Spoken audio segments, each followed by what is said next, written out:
So yeah, thank you for doing the show from home today, Bill. Yeah, kind of a weird situation, but we're all right. Just like car dealers, we figure it out. Figure it out. That's That's right. what we got to talk about today. We got to figure this internet lead thing out. We got to be better at it. I just went through 10 months of submitting internet leads. Mm-hmm. I'm very glad that's over. Yeah. So you don't need me to tell you my stories. You've got your own, right? And yeah, for that 10 months, how many unique responses did you get from a dealer? Unique? Yeah, something that you hadn't heard yet from. Right, Not a one. No, right, nothing. Right, nothing stood out. No. same stuff, and that's what I went through. So Yeah. when and I'll talk about it, but my goal when I started this was to I'm not the smartest guy in the world, so I wanted to go steal some ideas, and I'm like, there's nothing to steal here. It's all the same. Like, wait a minute now, come on. So we need to update ours pretty bad, but I'm waiting for this AI to kick in. Jeff just signed up for the hammer. Yeah. Oh yeah. Bill's been on it for a while. Yeah. Oh, really? Yeah, it takes a lot of the work out of it. Yeah, and that's what we'll talk a little bit too about the AI aspect of this as well. That's a big theme for me is how prepared we are to utilize AI to its fullest extent in this internet lead process. I don't think we're as ready for it as, and it's not ready. There's still things that they need to, especially the database aspect, getting access to more databases and being able to read different information. But we'll get into all that. I don't want to give it away now. I know we're spoiling the show. Waiting on the countdown. It's hard not to talk about it. I get fired up about it. Yeah, that's maybe we before we jump in and start jumping on leads or talk the lead conversation, we should probably each give how long we were answering leads for. Mm-hmm. Yeah, I've done it 10 years now. 3 seconds, guys.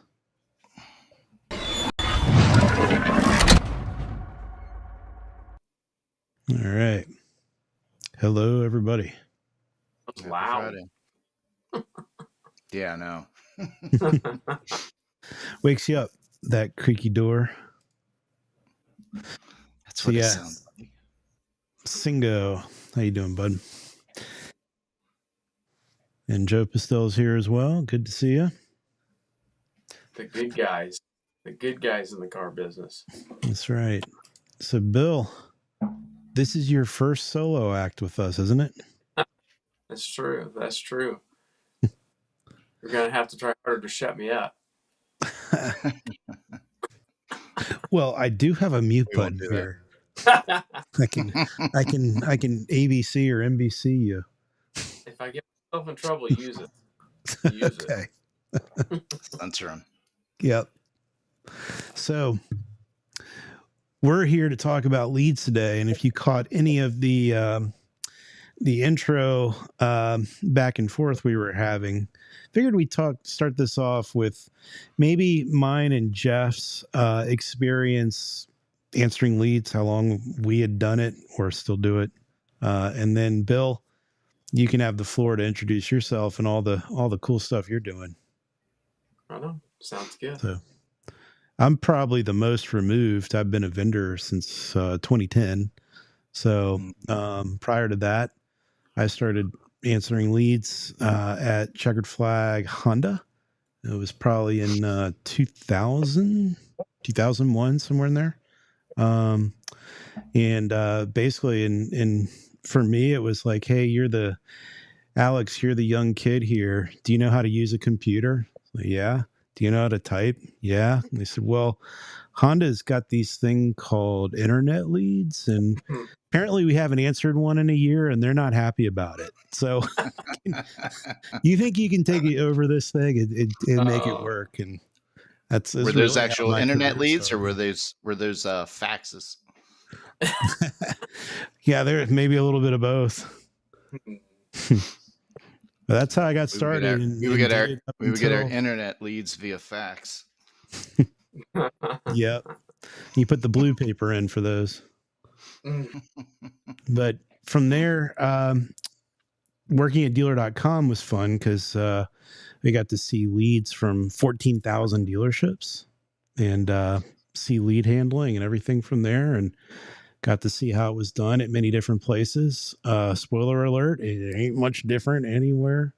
And today we're still my company Frickin' Tech in the lead response game, and we've had to come up with solutions for dealers. Started with a BDC, and then now we're partnered with an AI company that is doing some really cool stuff. It's shocking every day how much more advanced that thing continues to get. So touch on all these things. But Jeff, how about you?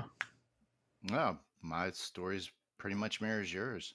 Same year, 99, 2000. Probably an accumulation of about, I don't know, 15 plus years of actually responding to leads. But like with your story, in and out of the service side and the vendor side, so, or just management. So then you're sort of training the people on how to respond to leads, but that's an ongoing battle that never ends. So yeah, probably accumulation about 15 to 20 years, somewhere in there. How about you, Bill? Yeah, I'm going on 10 years now of it. It's funny. The first deal that I started out was a little bit smaller, and it was kind of this unfortunately, still 10 years ago, is a similar story to the one you mentioned. It was like, oh, hey, we have these internet leads. You guys want to do something with these? Uh, so yeah, that was my first experience with internet leads, and I moved over to the Kirksville Motor Company where I'm at now. I moved over there to actually be the one guy that handled internet leads. That was kind of the structure at that time at this dealership. Is they had one person that handled internet leads, and they pass it on to the salespeople once they schedule an appointment. So I was that guy 8 years ago, and we'll talk about it more. But the guy that I was 8 years ago is still the same guy today, still sending out the same great news. The vehicle you inquired about is still available. Yeah, It's not rocket science. it's really not, man. It's really not. But it, You'd it think it was. it's harder than we're letting it be right now. I'll say that. It's not.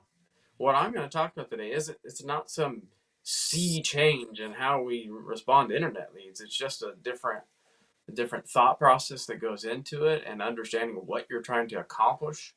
But as far as selling cars is still selling cars. So we're not trying to twist that.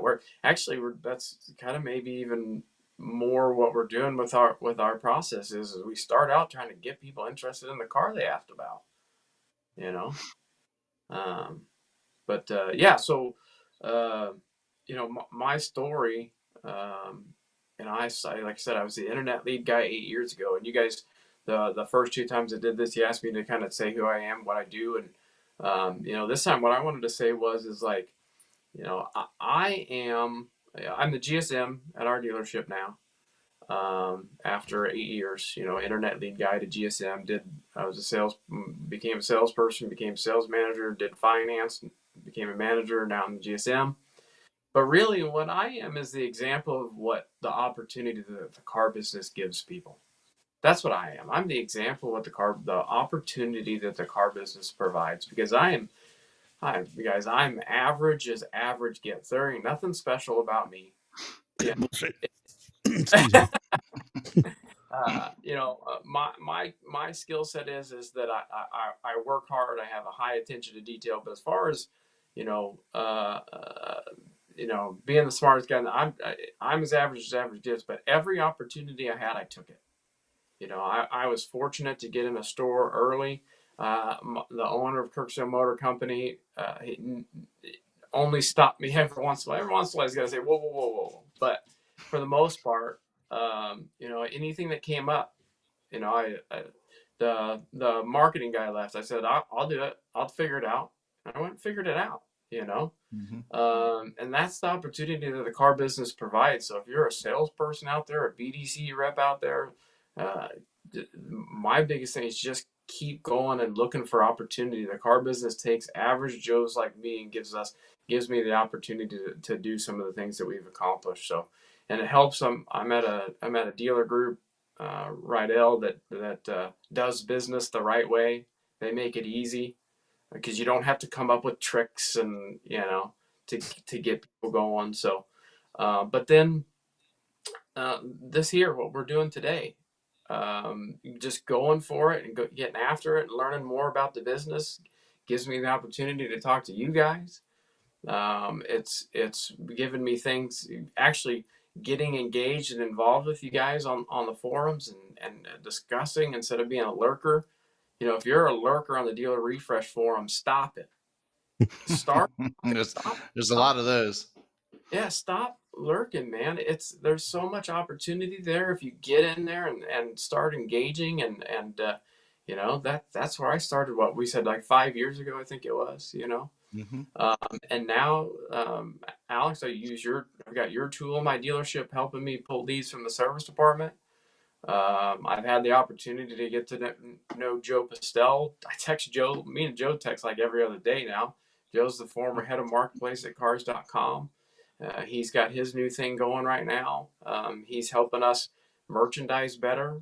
He's got a tool that is helping us merchandise better. I've got the opportunity to work with John Berna. He let me play around with Level Up early. Just because I was engaged, he saw I was engaged and interested in listening. And by the way, I talked to John this morning. Actually, he's got some big things coming. Level Up is upgrading in about 2 weeks now, so I'm pretty excited about that. Good. I just got off a call with guys from Banner Insight. Those guys, they like using my VIN specific inventory. I can create an ad like in like 2 minutes. I can use it for the website, social, whatever. So anyway, my whole point here is like, I want people that are watching this that are salespeople and want to do big things. Go do big things.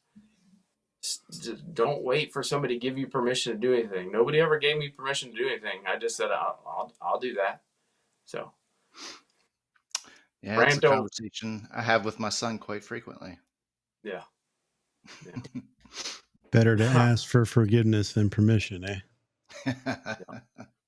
Sometimes it'll get you in trouble, but yeah, like I said, my owners had to warn me down a few times, but anything that I'm willing to try, he hears me out and says, here's what I want you to think of, but go for it. Let me know what happens.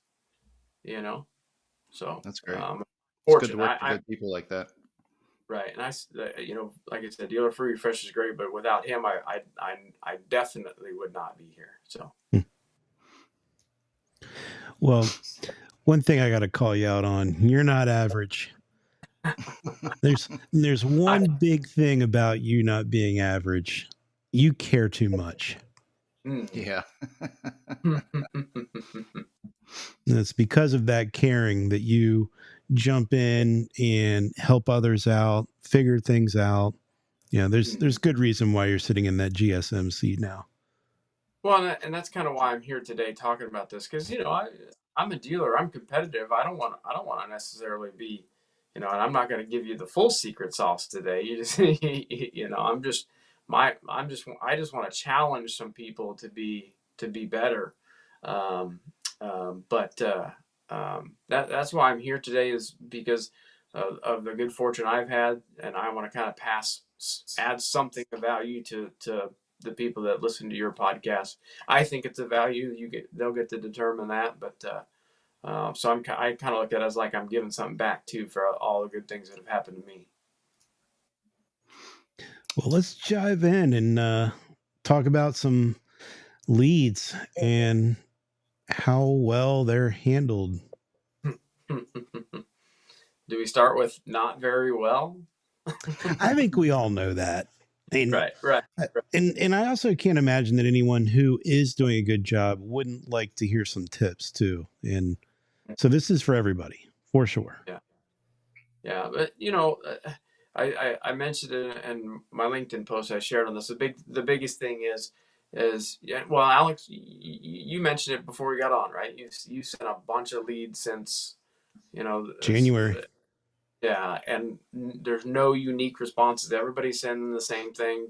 Just posted that he went through the same thing. Everything's the same, and we gotta mix it up a little bit, guys.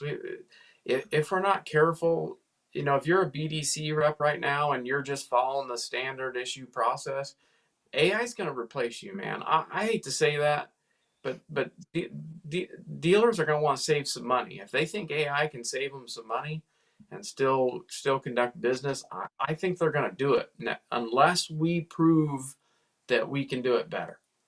I'm concerned about direct, the idea of direct consumer. They're passing us up not because, like you said it, Alex.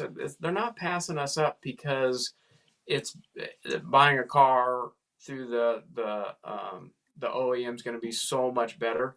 It's because they don't trust us to do it better. We've proven them right. Right. The first thing that we say when we get an internet lead is, when can you be here?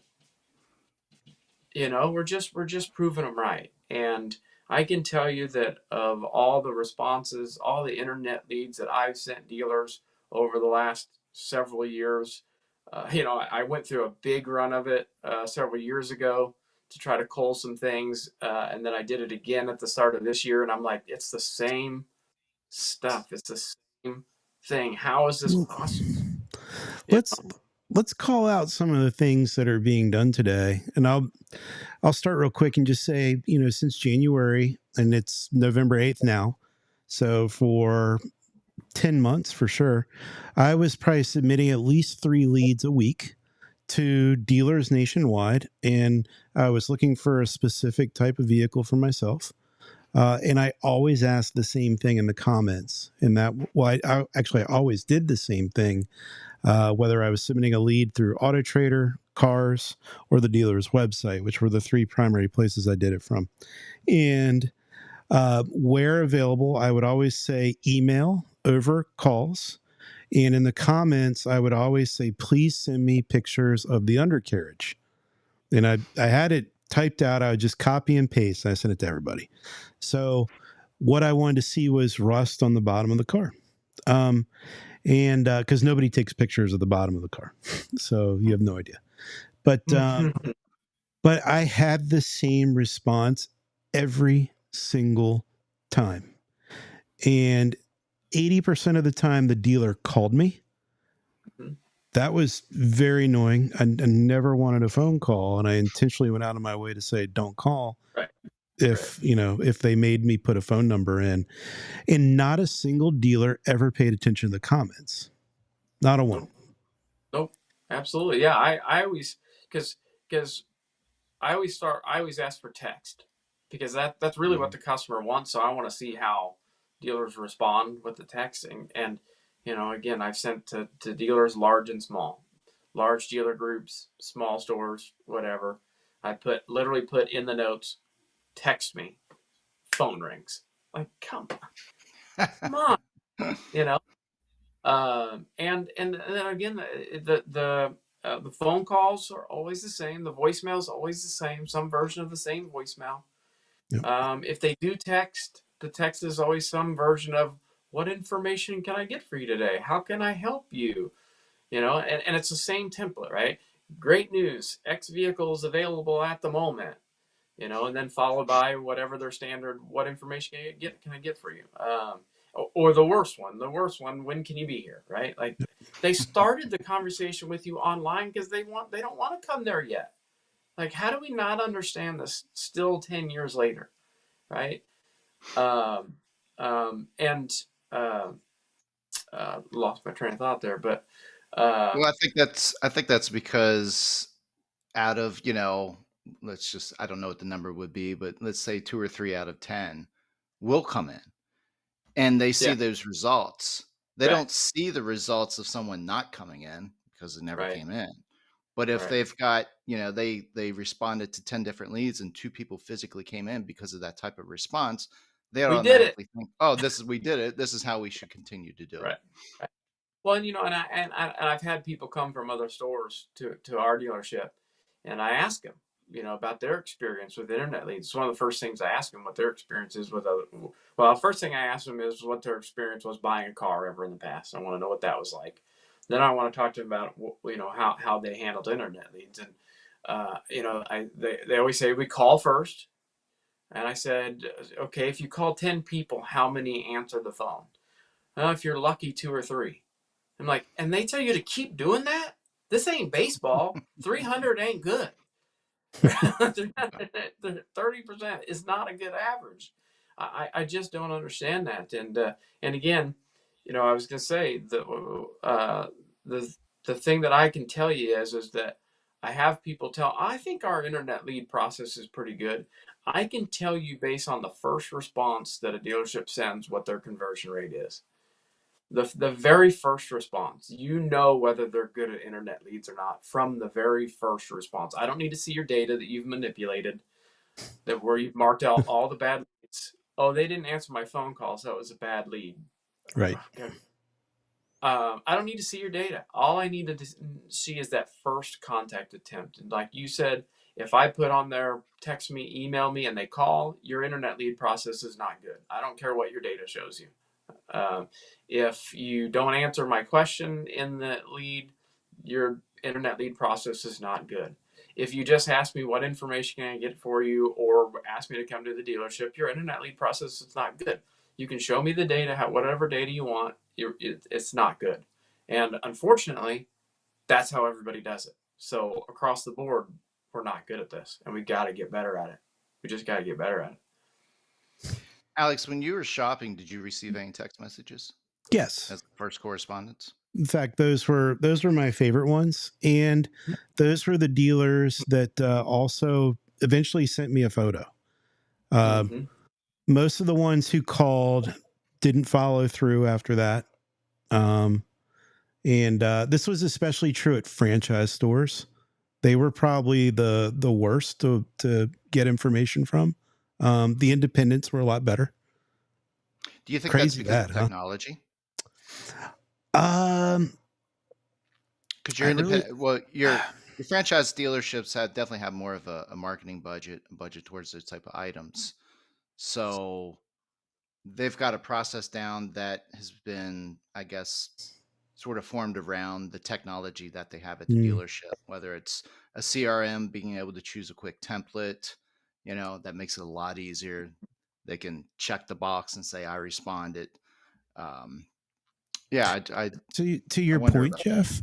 I mean, maybe that the texting technology is not easy enough for the salesperson to just go outside with his phone and snap Yeah. that picture underneath the car and then just text straight from his phone.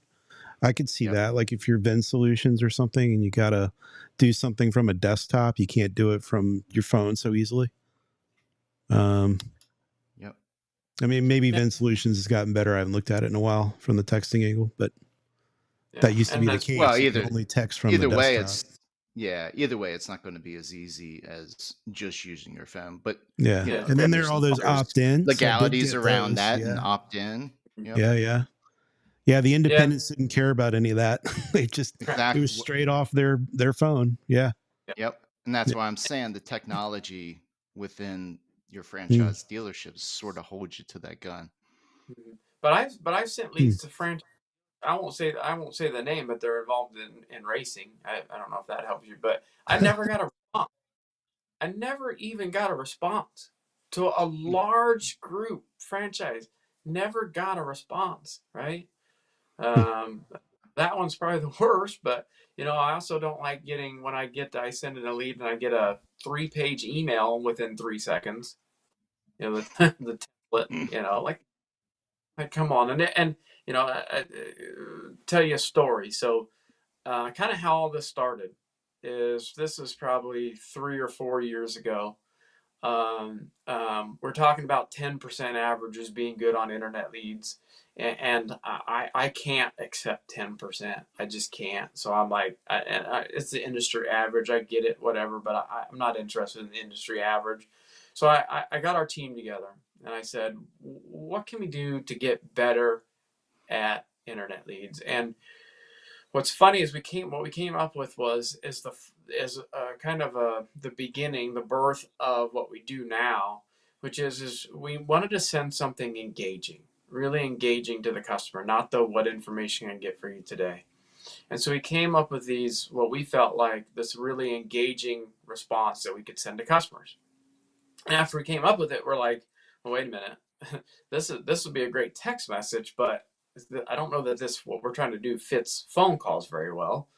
And so we're like, screw it, let's just start texting people first and just see what happens, right? So we start texting people with this response that we came up with, this instant response that we came up with, and our conversion rate, our engagement rate, which is the rate that we say is the most important one, engagement rate. Whatever happens after that is subject to quality, but the engagement rate is the most important one to us. And our engagement rate immediately jumped up to like 85-90%. Like 85-90% of internet leads started responding to us, and we're like, holy crap, we are geniuses. This first response that we came up is incredible. We are so smart. And then we switched CRMs. We had Vin Solutions at the time. We switched to they said, you can't. Did you guys lose me? No, you're still there. But you were saying you switched from Vin Solutions to Drive Centric, I believe. Yeah, so I switched from Vin Solutions to Drive Centric, and Drive Centric said, hey, you can't just text people, bro. You got to send them an opt-in message. And we're like, oh no, we came up with this great, wonderful response, and it's going so well. And now we got to send this stupid, bland opt-in message. Our engagement's everything we worked for is going to go in the toilet. But we're like, well, from a legality standpoint, we want to be compliant always. So we turn on the opt-in lead, and guess how far off our engagement dropped when we had to send the opt-in first? You Didn't drop dropped at down to all. 30. No? Didn't drop at all. It Wow. wasn't the response we came up with. It was so great. It's literally that we were willing to text them first. That was it. So literally we had an 85-90% response to internet leads. We thought it was because the response we were sending, but the response we were sending had to be sent over text for it to work. And when we had to add the opt-in message, the engagement rate didn't drop an ounce. It wasn't the response even necessarily. It was just the fact we were willing to text them first. It can be that simple. To me, if you are calling a customer first, you are doing it wrong. That you'll never convince me otherwise. Well, you can't sell over text. You don't need to sell yet. It's not time to sell yet. It doesn't matter. The first We always talk about what sale we need to make. And of course, we know that to ultimately sell a car, we got to sell them on us, we got to sell them on the dealership, we got to sell them on the product, and we got to sell them on the money, right? But inside of that, there are all these other sales that we have to make. And what we know is that we need to know what the first sale we need to make is. And what we understand is that with an internet lead, the first sale that we need to try to make is just simply engage them, simply to get them to respond to us.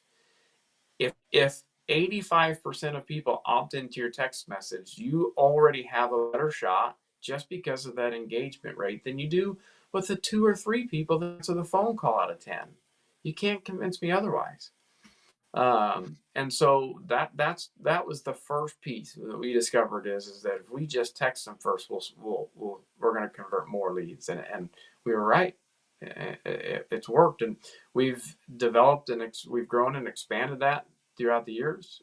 We've created what I believe is a rock solid process for how we do that beyond the text. Okay, now we got them. Now how do we not blow it, right? And we don't send what information I get for you. We don't send when can you be here. We engage with the customer. We still send the first part's still the same, right? I receive your notification from X site about the whatever that's available at the moment, and then we start engaging with them. And what we did at first is that we asked a question. We just simply asked a question, and it was about the car. We asked a question about the car. We didn't ask them a broad question like, what information can I get for you today? We focused them on the thing that matters, which is the car. And when we shortly realized we were asking one question, which often ended up being an closed-ended question that they could simply answer with a yes or a no. So we said, okay, how do we fix that? So we cheated and we just started asking two questions. And when you ask two questions, it turns two closed-ended questions magically into an open-ended question. And like I said, we had an 85 response rate to getting the opt-in or getting the customer to engage with us right off the bat. When we were asking one question, we would lose them a little bit. We could lose them a little bit early in the process because it's just kind of one question. But what we found when we started asking them two questions, they had something to stop and think about for a second. And I think that's really where it comes from is they have to stop and think for a second. But just for a second. It's not so broad of what information can I get for you today that there's a million things that go through their mind. How do I answer this? We ask them two questions that they have an immediate, it's easy for them to respond to because it's about the car. And we simply ask them if they were interested in the car because of this, or are you interested in the car because of that, right? And we get a multitude of responses. We get, this is the reason why, neither of those reasons, both of those reasons, whatever, but now they're talking to us. And the beauty of it is, if it wasn't one or both of the questions that we asked them, at least we've now told them something they didn't know. They might not have known that it was a one owner. They might have not known that it's a great deal on CarGurus or wherever. And if it was neither of the reasons, they tell us what the reason is. Can't beat that. Customer tells you right off the bat what's interested in how to sell them. You know, we used to say that your responses to leads should be short enough that they can read it and respond to it while at a stoplight. Yeah, right. Well, here's how I say it. Okay, so think about it. It's 11 o'clock in the afternoon, right? And if I get an internet lead at 11 o'clock in the afternoon, where are these people probably at? Lunch. They're probably just like you and me. They're probably at work, right? I hate to tell the dealers out there or companies out there, you got people shopping on Amazon right now. They ain't working. They're shopping on Amazon right now, right? So they're sending this text message at work. You got to get them before their coworker says, "Hey, come help me with this." You got to get them to answer the question before a customer walks up and says, "Hey, I need some help." Right? If they have to think about it too long, if they have to think about it before their coworker comes and distracts them, you're going to lose them. And there's more that we do with that. I won't go into, because there's still a lot I want to talk about today, but you gotta keep them engaged. If you lose the engagement, you gotta try to keep them. There's ways to do that. We found that works. But you gotta keep them talking to you. And what happens is the more times you touch them, the more times you get sent text messages out, the more that they're responding back, the more they're ignoring the other dealer that is way late in responding to them. And then they're getting that basics response. They're like, I'm having a pretty good time with this guy. I don't need those guys, Well, they become invested. The right? more back and Well, forth, the more steps you can get that customer to take with you, the more mhm. they're invested. And the that's more always a home run. the more they're invested, and the more you talk to them, the more they believe that you're looking to help them. Mhm. You're trying to, right? And I've got a guy a guy online that's actually going to help me and not ask me when to come to the store or whatever, right? And of course, ultimately, we're going to try to ask them to come in the store, but what we believe is we got to earn the right to ask them to come into the store first. We've got to earn that right, and you can't do that right off the jump. You got to make sure. Again, what we're trying to really do is find out if the customers found the right car. If they found the wrong car, we're not gonna keep hammering them on the wrong car. We want to know if they're on the right car or not. That's the first thing, and that's the first thing the customer is trying to find out, right? They're trying to find out if they've got the right car, and we'll go into some conversation about how that's how digital retail fails people. I'd like to get into that at some point too, but they want if they're invested, they got somebody that's willing to help them. They're in. Um, they go from I sent 7 internet leads to I'm buying a car. They can go from 7 internet leads to I'm buying this car in 30 minutes with us because we in the last conversation we had, Jeff, you asked me about appointments. You said, "Are you doing a lot of your business on appointments?" And I answered the question. I answered the wrong question. I realized we don't necessarily schedule appointments. We schedule deliveries. We schedule sales. We don't schedule appointments. We can wrap the deal up online. We e-sign. We deliver. We can have the deal agreed to. All the customer has to do is walk into the store, sit down, drive. Meet the salesperson for the first time. Go drive the car.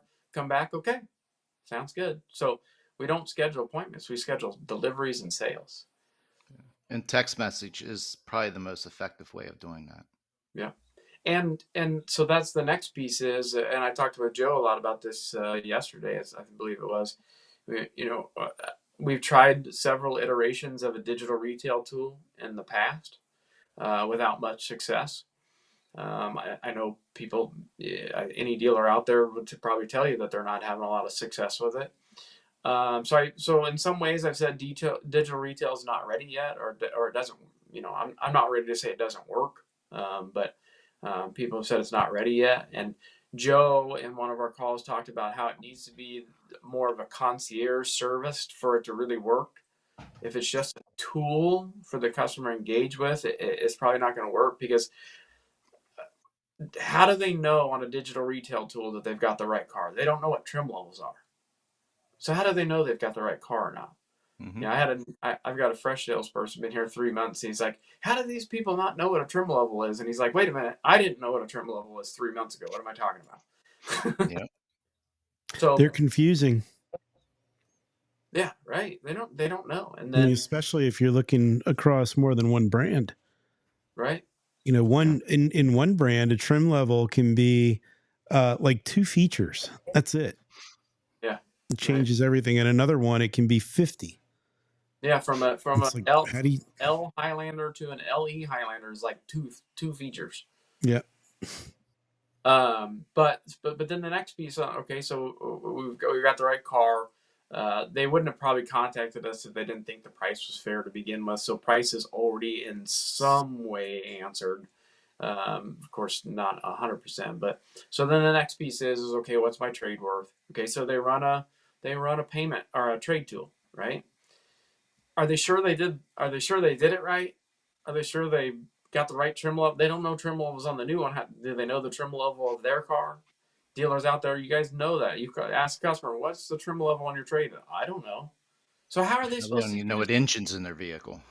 right? So how are they supposed to use a trade tool on the website, right? So they do it, but do they have confidence that they did it right and that value is not going to change once they get to the dealership? Yeah. And Okay, so do you remember if your pickup truck had the 501A, 503A, or right, the right, whatever package that changes the value thousands of dollars? yeah, and Yep. then the payment, right? So they go configure some payments. Again, dealers out there, you tell me you've never had a customer figure a payment online on a 2005 Silverado with 200,000 miles, and they figure payments at 72 months, and they think that's their payment, right? They don't. Mm-hmm. They don't know if they don't know that they're doing it right. So if they don't know that they're doing it right, then how can they? How can digital retail fully fulfill its promise? And so I got to thinking about it. I had an epiphany the other day, or it was yesterday. We do have a digital retail tool. I'm wrong. We do have a digital retail tool. My digital retail tool is named John. His name's Randy. His name's Jim. And they're texting the customer, and we empower our salespeople. We don't fight the fight on whether they want a sight unseen trade appraisal. We don't get them in here before we figure them payments. If they can already do it online, and we know they do it wrong, why not just do it for them and do it for them right? And then they have Mm-hmm. confidence to know that those final numbers are probably right and that they probably can buy the car for that, right? We we have times where things get a little bit slow. We need a little bit of juice, so our sales managers jump in and handle internet leads. We say, salespeople, you guys sit back. We're going to jump in and handle internet leads, right? And always, always, our internet lead closing percentage goes up. And we never tell the customer that we're a manager. We don't try to use that leverage, and you shouldn't, because then you got nobody to escalate it to. You got nobody to TO it to if you're the manager, right? And you got to. That's another thing, guys. TO internet leads just like you TO showroom customers. That's a whole other conversation, but our managers take over and our internet lead conversion goes up. And my question is does the internet lead conversion go up because we're so much better at selling cars than our salespeople? Are we just so good at it? And I don't think that's the case. What I think is the case is that we can do that car deal from start to finish in 30 minutes.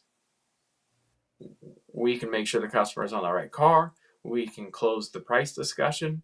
We can do the we can set payment options in 30 minutes, and we're done. And they're done shopping. They have no Well, and reason to that's keep shopping. because They have no the manager. What? It's because the manager has the ability to do that.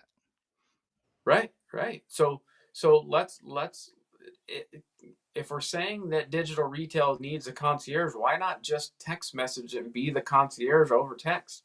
Give them their trade appraisal, give them their menu, show them what the numbers look like. Again, after that, after they're sold on us, or they wouldn't be engaging with us. They're sold on the dealership now, right? We've identified that we're on the right car, and we got them to agree the numbers. Guys, after that, what's left to talk about?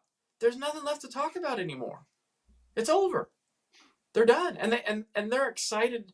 They're excited as hell that the last 10 internet lead responses they got nowhere, and this one got wrapped up. The whole deal got wrapped up in 30 minutes. And all of a sudden, things like price and trade value become less important. They matter less. If you guys ever stopped at the convenience store and paid $2 more a gallon for milk at the No, yeah, convenience, way too right? I often. do. So, right, if we try to convince customers every day to sell or trade us in their car because it's not convenient to sell it to a customer, to a private party. We sell them on Good point. convenience. Let's sell them on convenience on the sales side too, right? It ain't that hard. Yep. Good point. Yep. People will So pay for convenience. basically, yeah, what you're saying is just shift the mindset. So instead of Yeah, having to bring every customer into the showroom, take the showroom to the customer. just take the showroom to the customer. We had a deal 2 days ago, and this is another piece of the puzzle for internet leads too, guys. And this is an important one. If the salesperson's busy, somebody's got to work, or salesperson or BDC person, whatever. In our store, our salespeople handle all our internet leads. They're the best salespeople we got. Why do we want somebody who can't sell handling our internet leads? That doesn't make any sense to me. That's a whole nother conversation. But so we have our salespeople handle internet leads, and when they get busy, we see Drive Centric is great. It allows us to see any incoming messages for any salesperson that comes in, so we can see that. I see the message pop up. It says Jim has a message. I look up. Jim's got a customer in front of him. We jump in. We take over that conversation. In most dealerships, what happens? Yeah, it That just sits customer's there. Yeah. for 2-3 hours. They're still sending more leads in. The other guys that are way late to respond are now engaging with them, trying to sell to them. Mhm. You got to jump in and help them. You can't just let that Well, lead or that response sit there. You got to jump in. We do the same thing when a new lead comes in. If a new lead comes in and the salesperson's busy, we just jump in and start responding to them. We don't believe in passing it off to the next salesperson. You punish the guy who got that lead.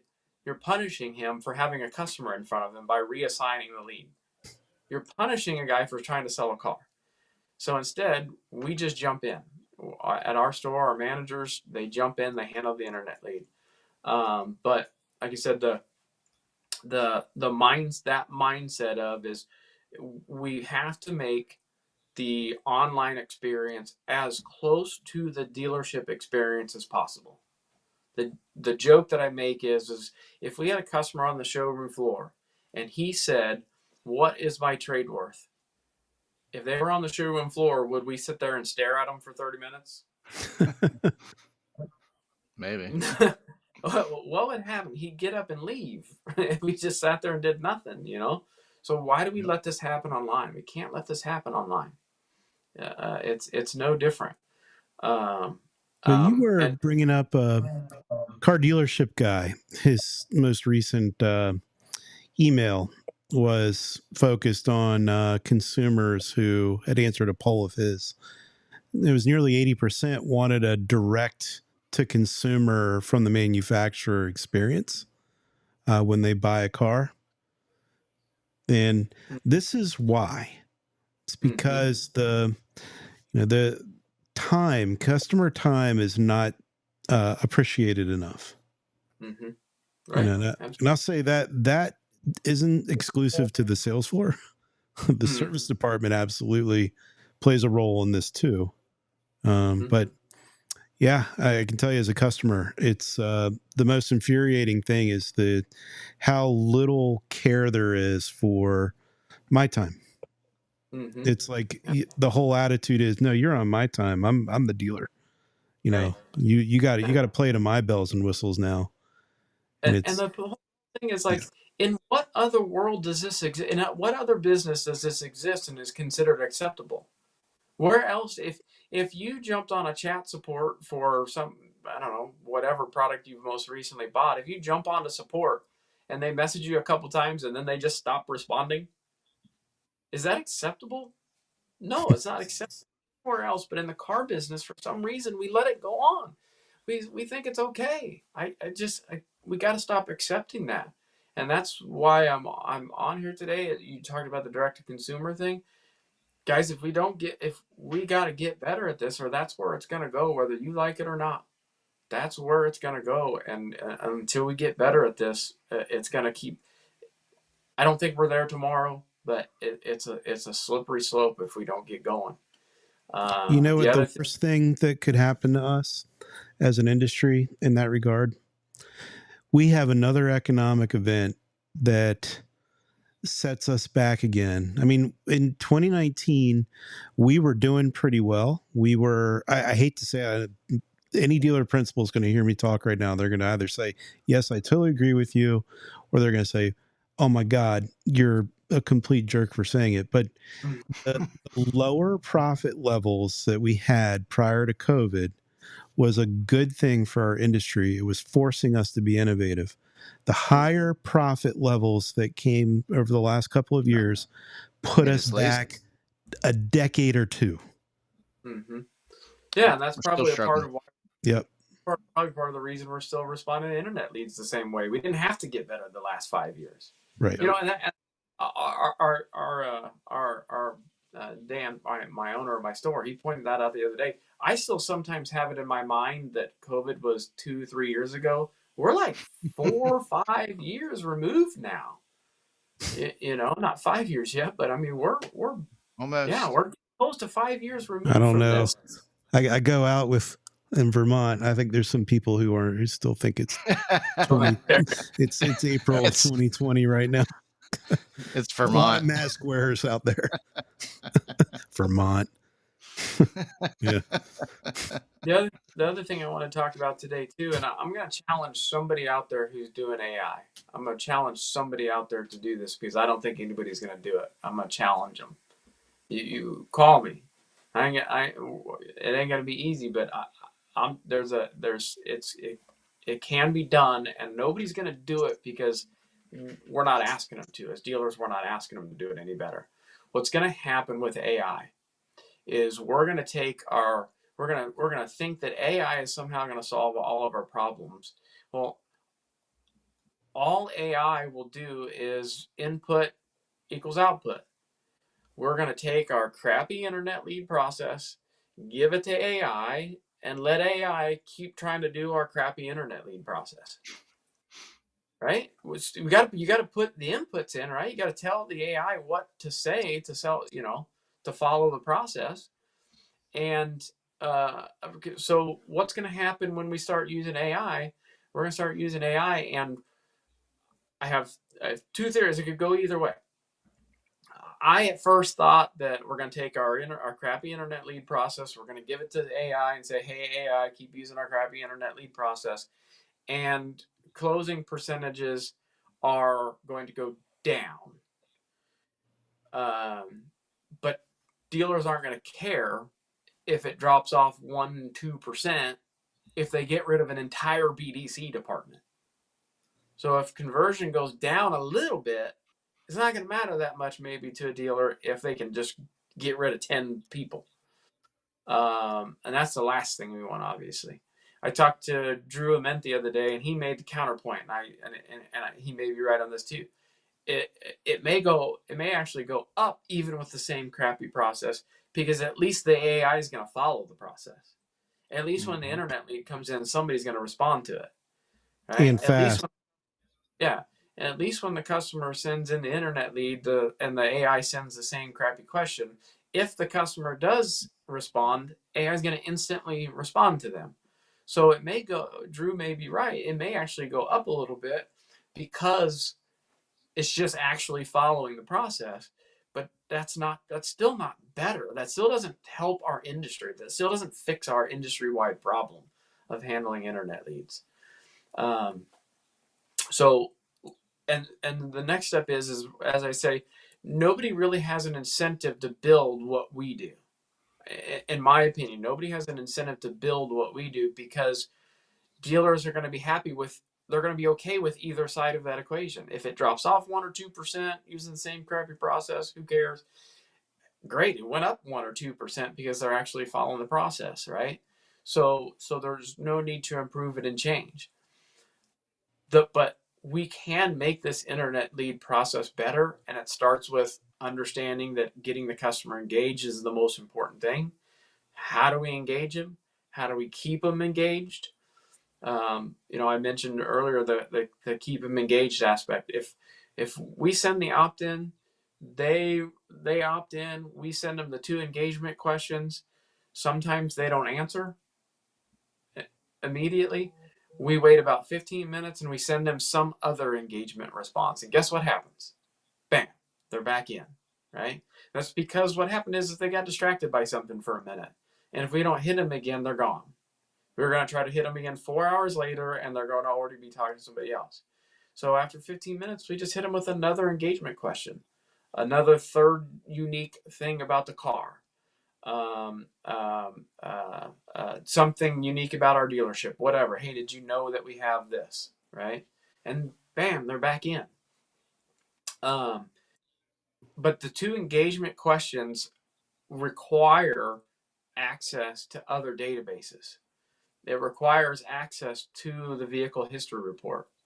It requires access to the Car Guru's deal ratings, or Auto Trader deal ratings, or Cars.com deal ratings.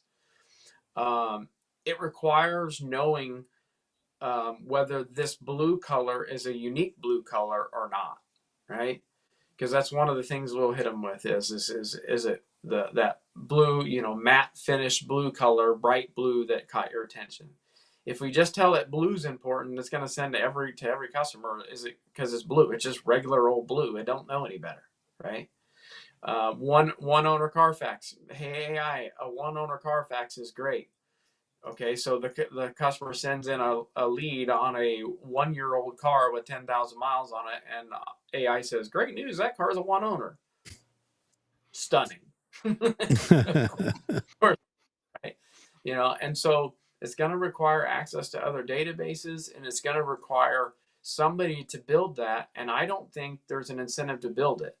I think there's dealers like me who really want to get good at this and want to get better, but right now I think we're the 20%. And why build a product for 20% of dealers when you can just peddle a product that does what's going to make them happy with 80%? I just don't see anyone doing it. I challenge, call me, but just know if I've talked to 2 AI companies and told them my ideas and our process, and they've both said, yeah, we'll look into that. Never heard a word. Never heard a word from them. Why bother? They're going to be I'd able be to sell quite happy with 20% of all the dealerships out there. That would. Mhm. but somebody needs to do it. And the other piece of this is if you don't actively have somebody in the CRM monitoring what's going on every day in and day out, you're again, you're doing it wrong, because there's missed opportunities. The ball's being dropped everywhere with all these customers inside your CRM. I sent something to Joe yesterday. The crux of his product that he has is that it puts the features of the car right on the hero and across the images. Lets customers know that they don't have to go searching to see sunroof and heated seats and etc. And I showed him where on this 2-question process, completely unprompted, one of my salespeople used that in their internet lead response. They said, "Were you interested in this car because it has low miles or the 40 plus features that this car has?" And I tell you that because what was funny is I showed Joe that happen, and he said, "I think you're the only GSM that would have saw that already and knew that even happened." Right? Because I don't think anybody's in the CRM making sure that people are following their internet lead processes. They're sending good content out. That's the thing. This 2-question thing. I've given you this process of ours, and there's dealers probably listening right now. If you think that, oh, that's a great idea, I'm going to do it, and you're just going to run off and go do it, it ain't going to happen. It's just like training. I can go train your salespeople right now and leave, and once I'm gone, in 3 or 4 days, that process will be gone. So it's not as easy as you think it is, and you're going to have to monitor them. You're going to have to make sure that they're doing it. You're going to have to catch them when they don't. And if you're not in the CRM, you're not going to see it. I have a task scheduled with every single one of my salespeople's leads, and I look at every single one of them every single day. I know what's going on with all the car deals. I get if you're a larger store out there, you're like, in GSM of a large store, you can't do that. Split your people into teams. Assign your 3 or 4 or 5 whatever people to a manager. Let him be the one that looks through them. Now, be careful. Don't micromanage and start taking over and telling them exactly what to do. But empower them to do it themselves and teach them the better ways. But the 2-question thing is I gave it to you, but you're not going to be able to just run with it and go. Timing's important. That 15-minute second engagement. If we send an opt-in text and the customer doesn't answer, that doesn't opt in within 30 minutes, then we pick up the phone and call.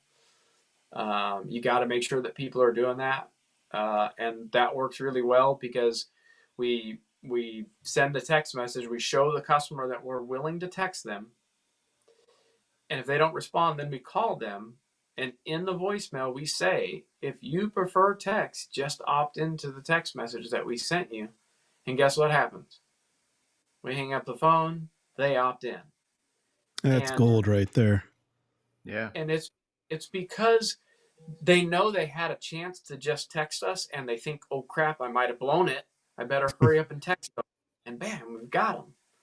I'm Or telling you, or if I don't answer their text, these fools are going to call me again. they're gonna. And I am gonna keep going. I am gonna keep calling you. You're darn right I am. I'm gonna keep calling. If you don't opt into my text, I'm gonna keep calling. And it's funny that the psychology of this is so important, because I have a friend of mine that I talked to about this, and I talked to him about text messaging, and they started texting, and they said it's not working. I said, okay, that's interesting. Well, I can't imagine why it's not working. So we talked about it, we looked at it, and I saw what they were doing. They were calling first and then texting. Mm. Doesn't work. You violated the I will text you by calling first. Calling first doesn't tell them if they text you, you'll keep texting them. They think you'll still keep calling them. So and I've seen it. It's funny. They send an opt-in text, or they call, don't answer, send an opt-in text, opt in, and these dumb bastards pick up the phone and call again. Oh, he's talking to me now. So they call it. No, just keep texting me. But again, same thing of the customers who don't opt in immediately. When we call and leave the opt-in message, it's like 60% or higher immediately text us, and they're back. We've got them. We've got them engaged again.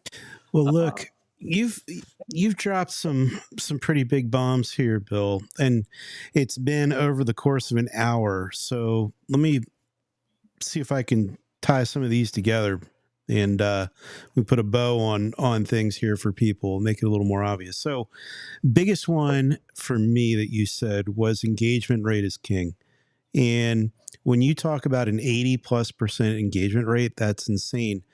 So prior to John Berna's run with Level Up Auto, he had a company called Driven Data, and mm-hmm, was looking at many different dealerships, and only 70% of internet leads were actually answered. That came from them, and less than 30% were started an engaging conversation, right, via email or over the phone or text. And text was pretty early back then. mm-hmm, So um, if you're just relying on calling someone, obviously we've debunked how whether that's, well, we've debunked the greatness in that. It's not great. Um, so that's a big one. So text first. I think it's the biggest message here.